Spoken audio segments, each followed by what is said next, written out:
स्वागत है आप सभी का हमारे साथ साप्ताहिक राशिफल में। वीकली राशिफल क्या कहते हैं आपके सितारे, और इसमें हम बात करेंगे 23 जून से लेकर और 29 जून तक। देखिए, जब भी साप्ताहिक राशिफल की हम बात करते हैं तो मून के आधार पर देखा जाता है। पूरे ही हफ्ते चंद्रमा की जो स्थिति है, चंद्रमा वृषभ में रहेंगे, मिथुन में रहेंगे, कर्क में रहेंगे और आखिरी दिन यानी 29 को वो सिंह में भी प्रवेश करेंगे।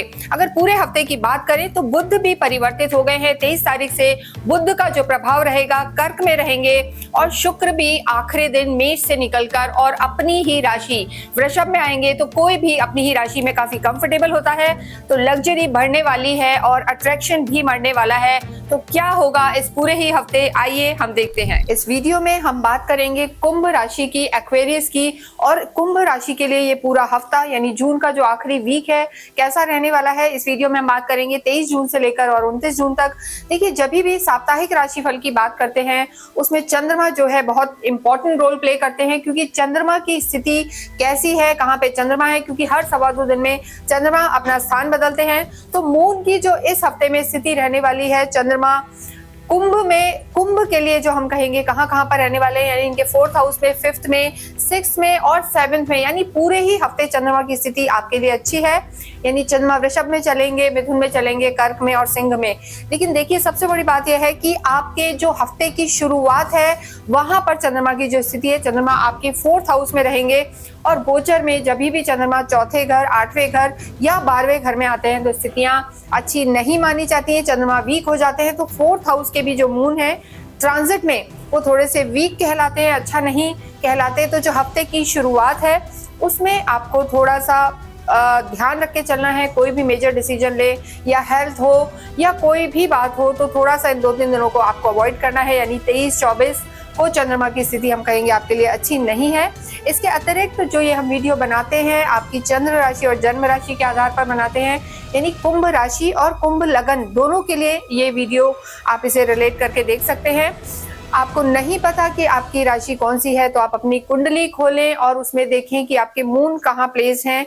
जहां भी मून हो वहां नंबर 11 लिखा है तो आपकी जो राशि है वो कुंभ है। देखिए, 1st हाउस में आपके राहु है, राहु यहाँ 1.5 साल रहने वाले हैं। शनि आपके 2nd हाउस में है, आपकी जो 7.5 का लास्ट फेज चल रहा है। 3rd हाउस में शुक्र है।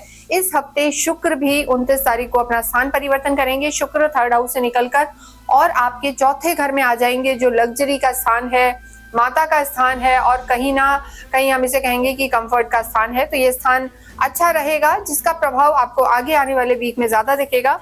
पंचम में गुरु सूर्य हैं और 6th हाउस में आपके बुध हैं और आपके सप्तम में जो स्पाउस का प्लैनेट है वहां अंगारक योग बना हुआ है केतु मंगल का।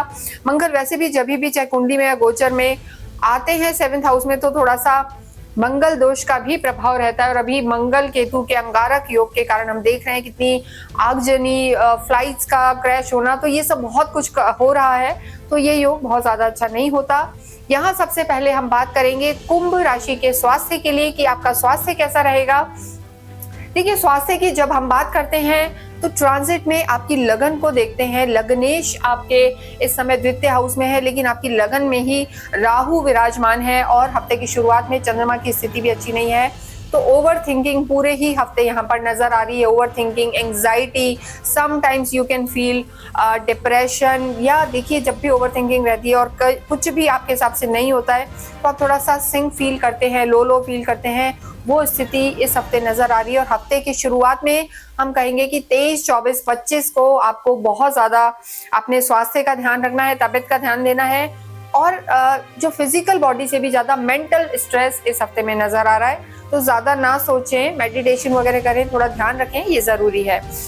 नेक्स्ट हम यहाँ बात करेंगे आपकी लव लाइफ के बारे में।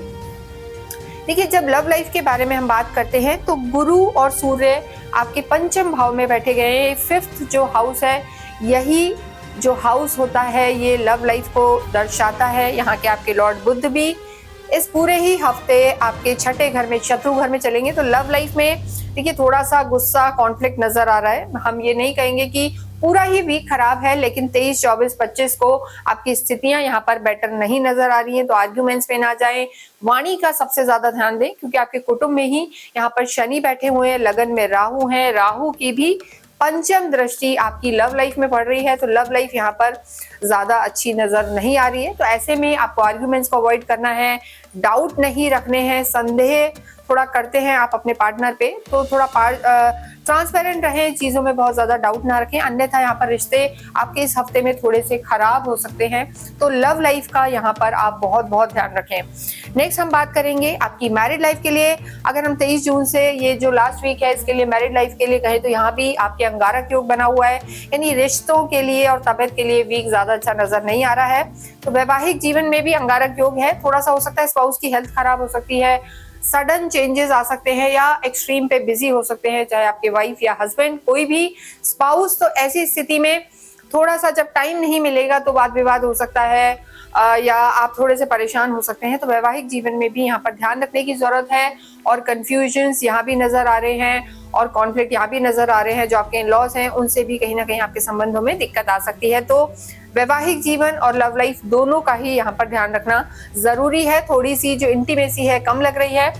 कर्म क्षेत्र की हम बात करें तो यहाँ के आपके लॉर्ड मंगल हैं जो आपके सप्तम में बैठे हैं। देखिए कर्म क्षेत्र यहाँ पर आपका ठीक नजर आ रहा है, लेकिन उसमें भी आपको चंद्रमा के कारण ये ध्यान रखना है। चंद्रमा वीक के शुरू में आपके चौथे भाव में रहेंगे, तो कोई भी इंपॉर्टेंट डिसीजन हो, पैसे का लेन देन हो, ट्रैवल हो, आपको 23, 24, 25 को थोड़ा सा अवॉइड करके चलना है, चीजों में आपको थोड़ा सा केयरफुल रहना है।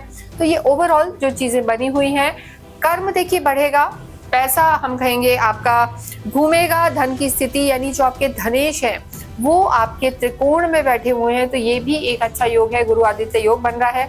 तो पैसा आएगा, फैमिली का सपोर्ट मिलेगा, काम जहां कर रहे हैं वहां भी सपोर्ट मिलेगा, लेकिन सडन चेंजेस यहाँ पर नजर आ रहे हैं।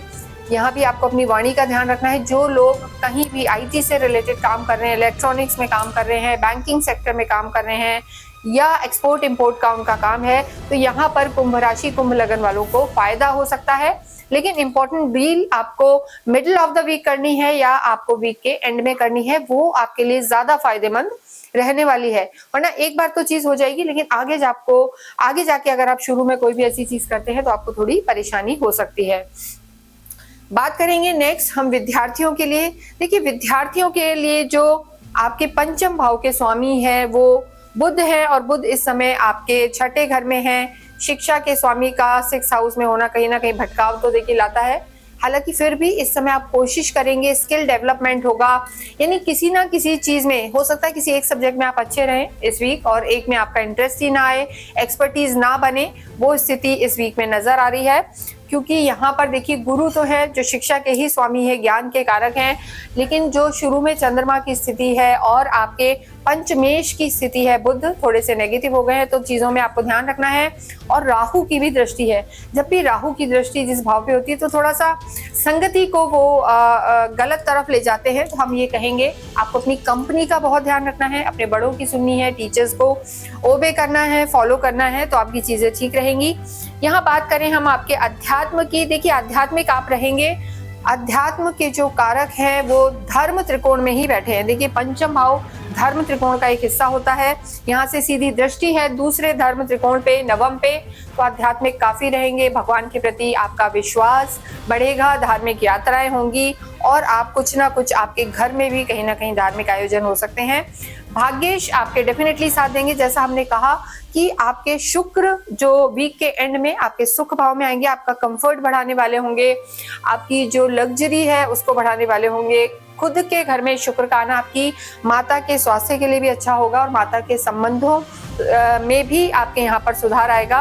बाकी जो हम देखते हैं शुक्र की स्थिति देखिए, क्योंकि शुक्र आपके भाग्येश है और भाग्येश का आपके लव लाइफ को भी इफेक्ट करता है, रोमांस को भी करता है, लग्जरी को भी करता है। तो भाग्येश जब आपके खुद के ही घर में 4th हाउस में आ जाएंगे तो स्थितियां आपके लिए बहुत बेहतर है। पूरे ही हफ्ते की अगर हम बात करें कुंभ के लिए तो देखिए शुरू का जो 2-3 दिन है 23, 24, 25, यहाँ पर कोई मेजर डिसीजन नहीं लेना, स्वास्थ्य का बहुत ज्यादा ध्यान रख के चलना है। यहाँ पर आपकी लव लाइफ बहुत बेटर है, कार्य भी बेटर है, लग्जरी बढ़ने वाली है। सबसे ज्यादा जो आपको परेशान कर सकता है वो है आपका स्वास्थ्य। थोड़ा सा डिप्रेशन या नेगेटिविटी फील कर सकते हैं जब भी आपको ऐसा लगता है कि आपका स्वास्थ्य सही नहीं है, बेचैन हो रहे हैं, नेगेटिव हो रहे हैं, तो यहाँ पर आप अवश्य ही टाइगर आई का ब्रेसलेट पहन सकते हैं। टाइगर आई का ब्रेसलेट आपको एक तो आपकी एनर्जी को सेटल रखेगा, कूल रहेंगे आप, ओवर थिंकिंग थोड़ी सी कंट्रोल होगी और इसके साथ साथ आप समृद्ध और खुश फील करेंगे। तो अवश्य ही कुंभ राशि वालों को ना सिर्फ इस वीक के लिए बल्कि पूरे ही समय आपको टाइगर आई का ब्रेसलेट पहनना चाहिए, क्योंकि राहु और केतु या जो अंगारक योग बन रहा है वो तो देखिए अभी 28 जुलाई तक है, लेकिन राहु केतु की जो स्थिति है वो आपके 1.5 साल तक यही रहने वाली है। तो ऐसे में आप अंदर से खुश रहें, इमोशनल वैक्यूम ना लगे, तो टाइगर आई का ब्रेसलेट आपके लिए अति आवश्यक है। इसे आप चाहें तो हमारी साइट से ले सकते हैं, यहाँ नंबर्स दिए हुए हैं और आप अवश्य ही इसे लें, क्योंकि वहां से आपको पूरी तरीके से अभिमंत्रित करके और ऑथेंटिक रूप में हम आपको देंगे। नेक्स्ट यहाँ पर हम बात करेंगे कि आपको क्या करना चाहिए। देखिए मानसिक तनाव यहाँ पर नजर आ रहा है, तो कुंभ राशि वालों को अवश्य ही शिव परिवार की आराधना करनी चाहिए। डेली मंदिर जाएं, शिव जी पर जल चढ़ाएं, कभी कभी हो तो उसमें थोड़े काले तिल डाल दें शनिवार के दिन, जिससे आपको मानसिक शांति अवश्य मिलेगी। हनुमान चालीसा करना है, सूर्य को जल चढ़ाना है। इसके साथ साथ आप अपने लॉर्ड के नाम लें, ओम शम शनिश्चराय नमः। इसके अतिरिक्त अगर आपकी कोई क्वेरी है तो आप हमसे संपर्क कर सकते हैं। किसी भी इंपॉर्टेंट काम के लिए जाएं, थोड़ा सा गुड़ खा के जाएं और अवश्य ही कमेंट बॉक्स में ओम शम शनिश्चराय नमः लिखें। Thank you.